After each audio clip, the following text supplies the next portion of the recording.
เอาแล้วศรัทธาญาติโยมทั้งหลายก็มาตัวลุงก็พักเบรกไปสักกั๊มเนาะประมาณ30 นาทีก็ยอบย่างก็เตียวไปเตียวมาหยุดสินหยุดสายแล้วก็มานั่งอู่กันต่อทั้งกึ่งชั่วโมงเนอะศรัทธาญาติโยมทั้งหลายก็ขณะนี้ท่านทั้งหลายก็กำลังฟังรายการสารธรรมยามค่ำเนอะสารธรรมยามค่ำนี่ก็ดำเนินรายการโดยตนโตแห่งตุลุงยองมานางอู่นางจ๋ากับศรัทธาญาติโยมตั้งบ้านตั้งจองเพื่อก็จะไม่คิวเหมือนกันเนาะอาจารย์พระครูอภิวัฒนวิกรมซึ่งเป็นผู้อำนวยการเขื่อนสีขาวเพื่อชาวประชาเปิดมอบไม้ถวายตุลุงปินวันจันทร์นี่กันเนาะเป็นวันเสาร์สมาโดยอันนั้นมันแรงไปเลยเนาะเป็นวันเสาร์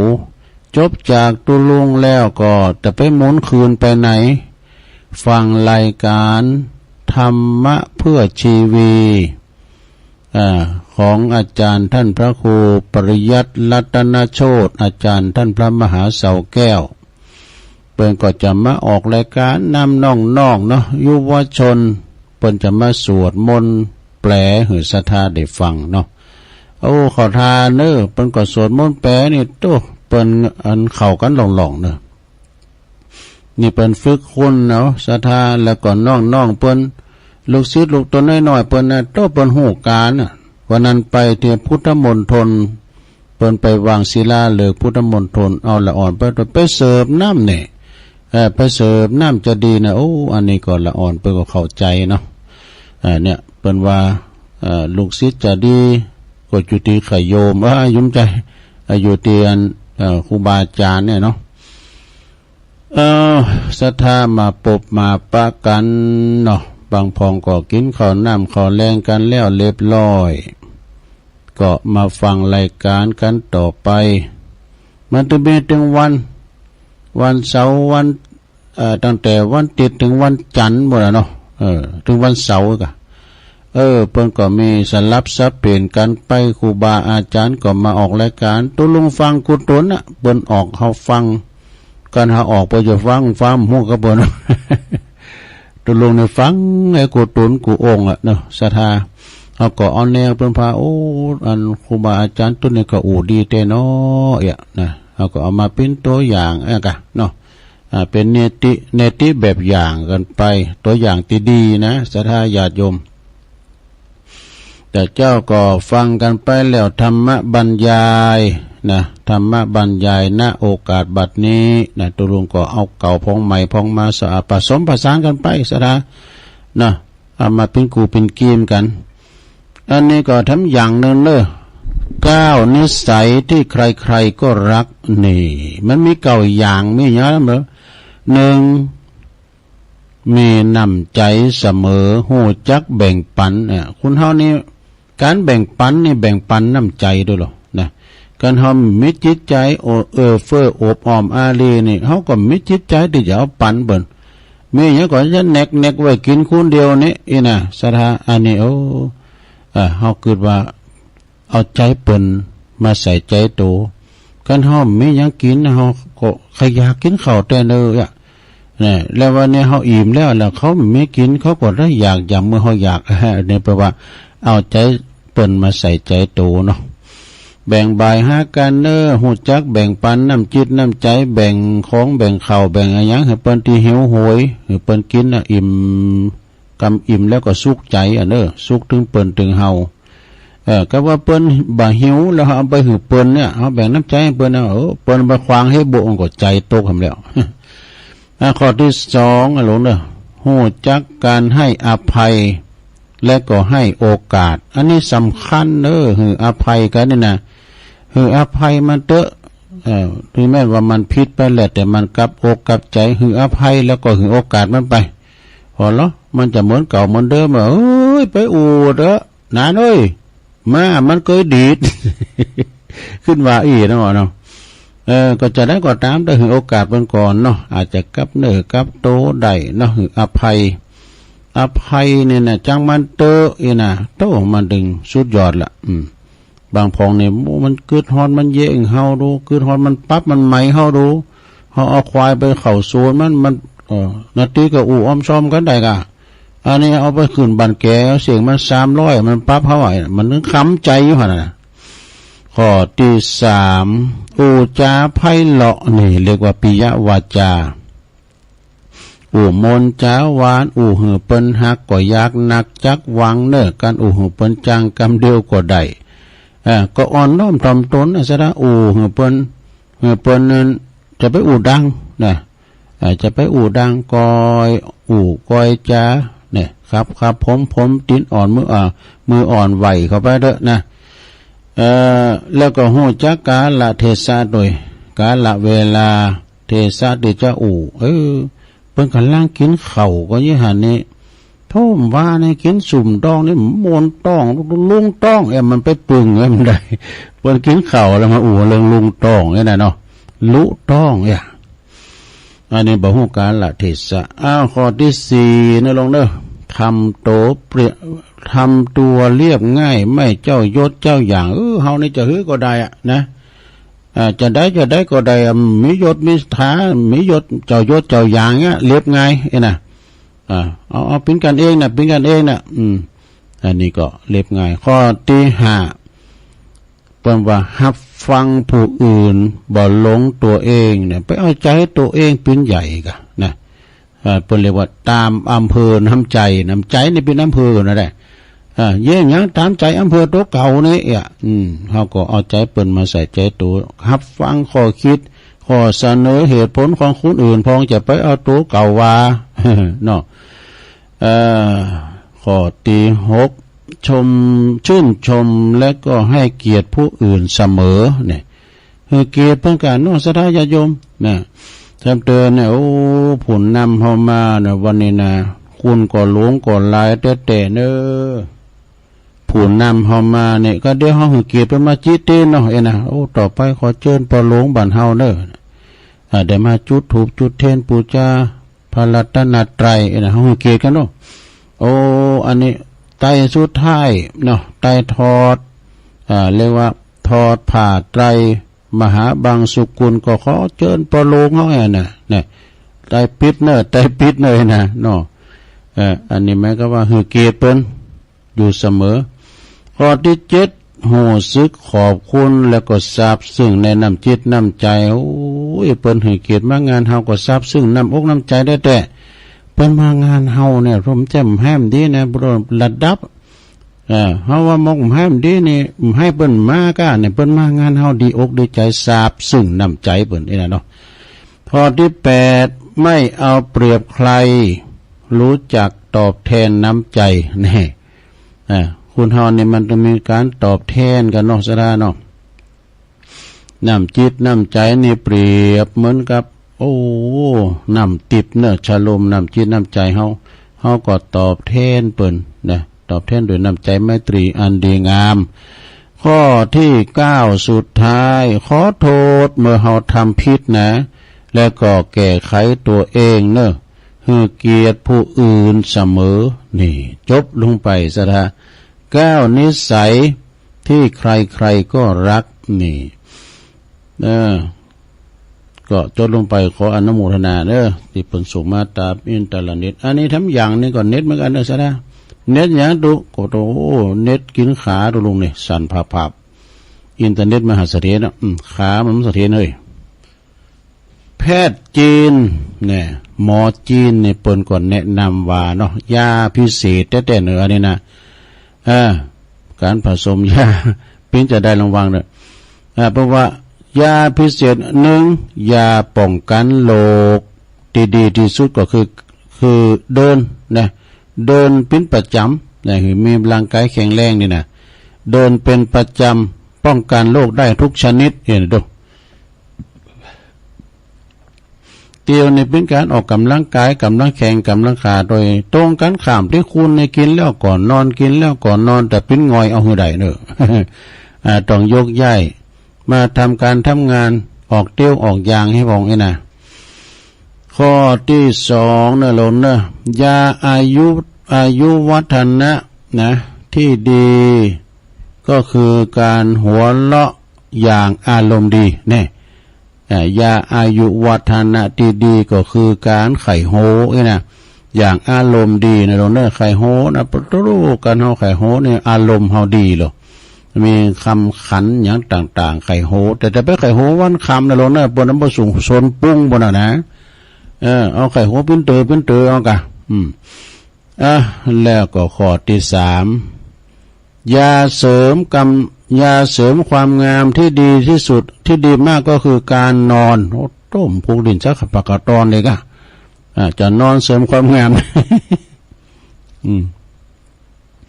ยาเสริมความงามที่ดีมากไอ้วะก็คือการนอนวะ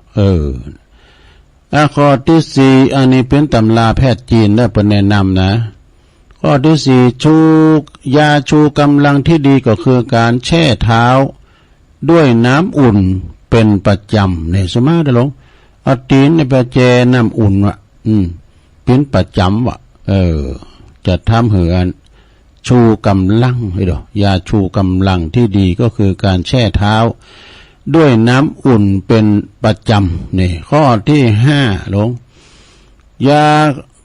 าครอบจักรวาลที่ดีมากก็คือการดื่มน้ำเหล้าว่าใจการดื่มน้ำอุ่นเป็นประจำเพราะมันเกิดไปยังปุ่นไอ้ว่าใจเด้อการที่ว่ายาครอบจักรวาลที่ดีมากกว่าคือการดื่มน้ำอุ่นเป็นประจำนี่รู้มั้ยเจ้าก็กินน้ำในโรงเนอะกินน้ำอุ่นก็ได้กินน้ำธรรมดาเขาก็ได้มันจะคับของเสียภายในร่างกายเขานะแล้วก็ข้อที่6การป้องกันโรคกระเพาะที่ดีคือการคลึงท้องเบาๆเป็นประจำเอามือลูบท้องวะลงโอ้ปิ้นกระเพาะนี่นะเอามือลูบท้องปิ้นประจำวะตัวลุงก็ลูบมาในเวลาฉันเขาอิ่มแล้วต่อยต้องอยู่โบข้อที่7ยาบำรุงปอดที่ดีก็คือการหายใจเข้าลึกๆเป็นประจำเนี่ยหายใจเข้าลึกๆนะลงเนี่ยหายใจอัดเข้าติ้มปอดเลยนะจะทำการบริหารปอดเท่าที่ดีที่สุดข้อที่8ข้อสุดท้ายลงข้อที่8นะประวัยยาเสริมแคลเซียมที่ดีคือการได้สัมผัสแดดอ่อนตอนเช้าตอนเย็นตากแดดได้พองมาลงอันนี้ยาแคลเซียมนะคือตากแดดให้พองอันนี้เป็นยาแถมสนิทนึงเด้อยาแถมมัน9 เม็ดยาแถม9 เม็ดเป็นยาวิเศษชะลอความแก่นี่ยา9 เม็ดชะลอความแก่มีอย่างประล่ำข้อที่1เม็ดที่1นะคือรักให้เป็นนี่ฮักคือเป็นนะลองเด้อฮักลูกฮักหลานฮักสิ่งแวดล้อมฮักสัตว์ฮักสุนัขะฮักหมาฮักแมวฮักไปหมดสัตว์ลมโลกเนาะสัตตลิสารอะไรรักให้เป็นฮักคือเป็นอย่างฮักลูกฮักหลานนะฮักลูกฮักหลานก็จะไปตัวใจมันลำไปลงฮักลูกให้ถูกทางนะเพราะว่ารักให้เป็นข้อที่เม็ดที่2เด้อยาเม็ดที่2เป็นยาก็คือใจเย็นเข้าไว้อันนี้ใจเย็นเย็นนี่มี3อย่างตุลงเคยว่าหลายเตือเย็นฝุ่นเย็นใจเย็นหยาดนี่ถ้าว่า3เย็นนั่นยินได้เย็นฝุ่นนี่ตกไปเถอะก็มันตกมานะมันเหลือปุ๋ยกันโอ้ก็มันตกมันซึงหมายนะเบยอย่าห้ามดิ้นออกก็เราเอาน้ำไปโหดเนาะน้ำยำแรงก็เอาน้ำยำไปโหดมันตึ้มออกนะก็เวลาว่าฝนตกมาแล้วเบยอย่ามันรู้ไหมอย่าก็เขียวกวิดนะเหลือปุ๋ยกันนะน้ำฝนนี่นะเนาะอันนี้เย็นฝนเย็นยาก็ยาปีน้องเจ็บเป็นเย็นอ่อนก็ขึ้นสู่ลุงหาไปพอไปกอยกันเนอะลงเนอะ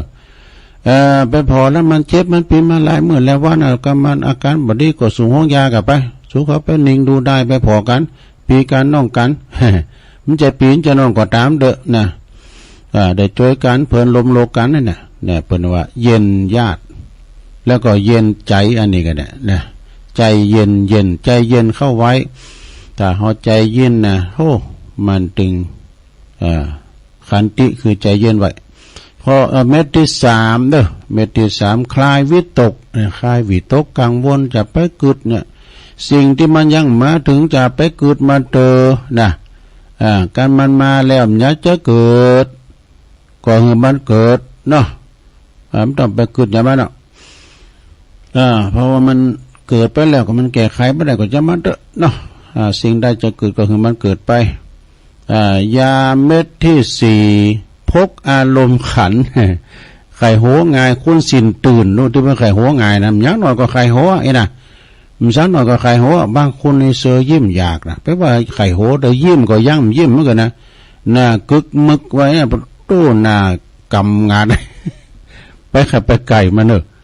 มันแต่ว่าคุณดักนะคุณดักเนี่ยมันก็คือเปิ้นไข่โหมได้เปิ้นยิ้มอยากอันนี้แต่ว่ายาเมทิสีว่าพกอารมณ์ขัน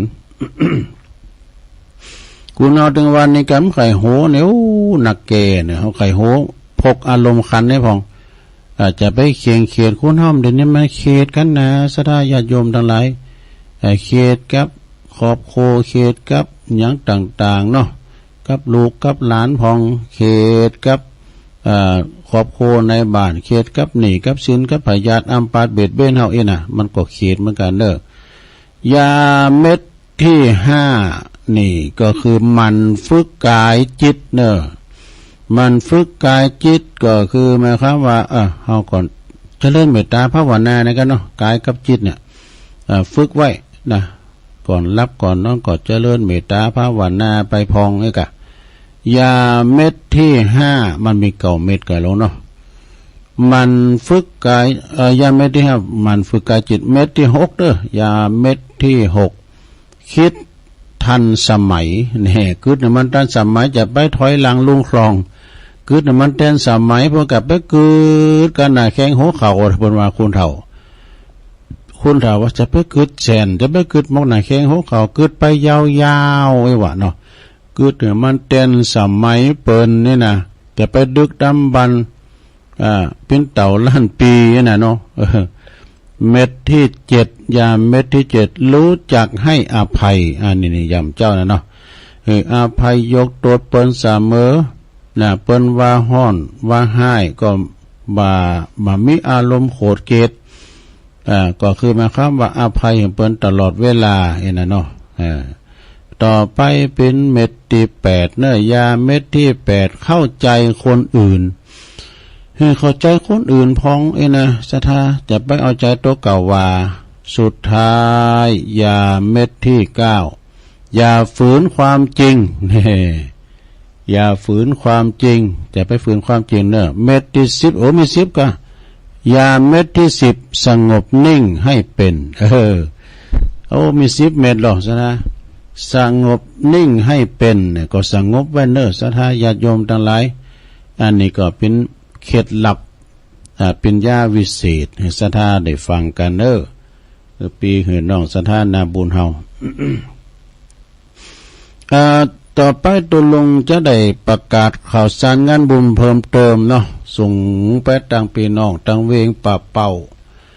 ก็คือว่าวันที่7เนอศรัทธาญาติโยมงานชมรมงานหน้าหมู่เฮาตึงคืนวิทยุตึงไก่วัดตังใดเนาะมาทั่วสารทิศมาจุลทิศทิศทั้ง4ก็มาโลมโตกันเลยวันที่7กรกฎานั้นเพิ่นจะมีการหล่อเตนประจำปีในคืนวิทยุเฮานะปีนี้ในเพิ่นก็จะไปหล่อกันที่วัดพระพุทธวัดพระธาตุม่อนจอมผอนี่ของหลวงปู่ดอยเนอท่านพระครูปฏิภาณธรรมทินเปิ้นก็จะสถานที่หานั้นได้กว้างขวางแล้วเนาะกว้างขวางก็ประชุมกันไปแล้วเปิ้นจะมีการหล่อเตนศรัทธาญาติโยมก็เกมคุณเกมรถเกมลาเด้อก็ย่ำไก่นะเนาะเดินหน้าวันที่7นี่แล้วนะไผจะไปก็เสาะหารถเสาะหาคุณไว้เอารถตู่ไปก้านะเนาะ ปีไหนเฮาก็ไปปะกันเฮ็ดเตอหนึ่งศรัทธาพี่น้องบ่ว่าจะเป็นเมืองเป่าเมืองฝางเจียงแสนเจียงไฮ้แปนนานไผ่เยาลำปางละปูนเจียงใหม่ ไปตามคืนนี่ก็ดีเหมือนกันเนาะคืนวิทยุนะก็หู้จักกันโดยคืนเนี่ยซะนะก็ฟังเสียงกันทุกวันก็อันเนี้ยตุรถเนี่ยมันเนี่ยมาเป็นย่องกันมันเป็นโตจะฮือไปนะได้ยินก็เสียงซะนะเนาะก็ใครหันเนอหันตูมันแต่เนอ การหันแล้วก็ดึงมือเนอเนาะเพราะนั้นศรัทธาญาติโยมทั้งหลายคืนเนี่ยเขาประกาศทีเดียวเปิ้นกระจายไปหลายตีออนไลน์ฮักกันได้หมดฟังอยู่ต่างประเทศบุก็ได้นะฟังอยู่ต่างประเทศบุก็ได้ศรัทธาญาติโยมก็ฟังกันไปที่ครูบาอาจารย์เปิ้นมาออกรายการกูตนกูองค์ก็เปิ้นก็จะมาโลมโตกันหมดหน้าพระนักจัดรายการวิทยุคืนต่างๆบ่ว่าต่างใดที่เปิ้นจัดรายการนี่นะเปิ้นจะมาโซกันหันหมดเด้อในวันที่7บางตนบางองค์เปิ้นก็จะไปรับไปนอนจะไปนอนจูปูนอนะบางตนบางองค์ก็จะไปวันเจ้าวันที่7 ไปก็เปิ้นก็จะหึปูจ้าเนาะแผ่นเต้นปิ้นแหวนละ20แหวนละ20เขียนจืดติดได้ก็ได้นะที่ต้องมาให้มันเปงดูเขียนจืดติดเด้เอามี3คูณปอไม่รู้ก็เขียนได้3แหวนเนาะ3แหวนก็มันจะแปลงถึง100เด้อดู หรือว่าจะไปปักตุ่นเพื่อจะเม็ดตุ่นกล้วยตุ่นค่าเด้อแล้วเพิ่นก็จะมาหับเตนกันครูบาอาจารย์ทำ15วัดนี่ครับเพิ่นจะมาหับเตนนะเพิ่นจะต้านเตนด้วยนะวันนั้นนะโทมอกจะร้องนี่เด้อเราจะติมบุญดอยมอนจอมผอในวันนั้นนะกาคืนวิทยุก่อนนักแล้วก็โหวัดโหวาที่เพิ่นจะมาหับเตนแถมอีกสถานที่นี่ก็จะขับเขียบไปโดยถนัดเนาะฉะนั้นก็ศรัทธาญาติโยมตั้งเนื้อตั้งไต่ตั้งไก่ตั้งไก่เห็นก็ดีก็ขอเกมเนื้อเกมโตเกมรถเกมลาเกมปัจจัยเอาหมอกปอให้พอดีไปลมทำบุญนะแสดงเป็นพลังเจ้าปุดเหมือนกันเนาะศรัทธาไปลมหลอดเต้นวาสากันนะแล้วไผจะไปเปิดห้องทานก็ได้ไผจะไปเปิดโรงทานหรือบริจาคเป็นกรณีพิเศษนี่นะก็ได้หับสังฆาอีกก็ได้เด้อแล้วก็เพิ่นจะไปตานกันเมื่อใดปุ้นวันที่23 24 25ของเดือนสิงหาคมกลางวสาว่าลงจะไปที่ไหนไปอีสานนี่ไปทางอีสานไปทางนครพนมบ่น่ะลงเนาะจะไปนอนในรถคืนหนึ่งนะแล้วก็เขาก็อยู่ปฏิบัติที่วัดหันคืนหนึ่งวันหนึ่งต้มคืนมาก็ปีก็ไหน หรือว่าจะไปแอวที่อื่นแถมก็แล้วแต่เนาะวันที่23 24 25เด้อเปิดจะไปตานกันเนาะอย่างเว้นระยะห่างนิดหน่อยเนาะลอยแม่เขาเอาเบรกยัง10ออกไหลหน่อย เขามากลุ่มกับรถตู้ปีนี้แหละเปิดถึงเล็กเนาะศรัทธาญาติโยมทั้งหลายวันนี้หลังจากที่ศรัทธาญาติโยมทั้งหลายฟังรายการตัวลุงจบแล้วก็เราก็มาฟังรายการธรรมะเพื่อชีวีแถมวันนี้ก็ฟังอาจารย์มหาเสาแก้วเพิ่นจะมาออกรายการในวันเสาร์นะงานการผ่านไปถึงวันนี้ก็วันนี้ก็แล้วไปแล้วหลายวัดหลายว่าเนาะด้วยความปราบปลื้มปิติยินดีเฮามากินบ้าตานนึกถึงการกินการทานก็ดีอกดีใจนะศรัทธาญาติโยมเอาละเนาะตุลุงบริหารเวลามาก็คงจะพอสมควรเวลาตุลุงก็จะได้ยอบย่างนำรายการจากลาศรัทธาไปก่อนเด้อเสาหน้าปาการแถมเนาะเสาหน้าปาการแถมมามาจากับศรัทธาญาติโยมทั้งหลายวันนี้ถ้าว่าผิดพลาดประการใดขอสุมาอาภัยกับปอหน่อยปอนนั้นปอจานลามวัดนักปราชญ์บัณฑิตทั้งหลายที่เปิ้นได้ฟังกันเนาะผู้หูทั้งหลายเด้อขอขอบคุณสถานีวิทยุกูคืนด้วยเนาะขอบคุณศรัทธาญาติโยมทั้งหลายด้วยที่เปิ้นได้ฟังกัน อยู่ดีมีสุขเนอจัตตาโลธรรมาวัฏันติอายุวันโนสุขังปะลา